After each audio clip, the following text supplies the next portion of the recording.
మిథున గురించి దేవ అయితే అలా ఆలోచిస్తూ ఉంటాడు. ఇక దేవ కోసమైతే మిథున గుడికి వెళ్ళి దేవ వైపు చూస్తూ నవ్వుకుంటూ వస్తూ ఉంటుంది.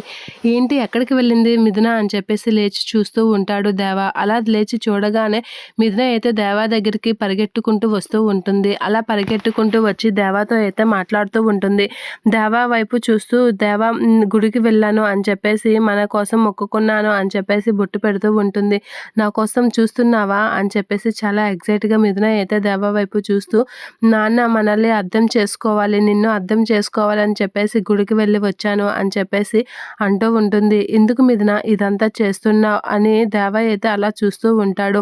ఇక మిథున అయితే అవును దేవ మా నాన్న నిన్ను అర్థం చేసుకొని మన ఇద్దరి బంధాన్ని నమ్మితే చాలు అని చెప్పేసి అంటూ ఉంటాడు. నీకు డౌట్ రావచ్చు, ఎందుకు నాలాంటి వాడి కోసం నువ్వెందుకు ఇలాంటి పోరాటం చేస్తున్నావు అని. అది ఎందుకో తెలుసా దేవా అని చెప్పేసి అంటూ మిథున అయితే దేవ వైపు చూస్తూ ఉంటుంది. అది ఎందుకో కాదు అని చెప్పేసి తన మెడలో ఉన్న తాళిబొట్టును చూపించి, ఇందుకు మన బంధం బలపడడానికి కోసం నేను ఇదంతా చేస్తున్నాను, మా నాన్న మనల్ని నమ్మితే చాలు అని చెప్పేసి మిథున అయితే అనేసరికి దేవ అయితే మిథున వైపు అలా చూస్తూ ఉండిపోతూ ఉంటాడు.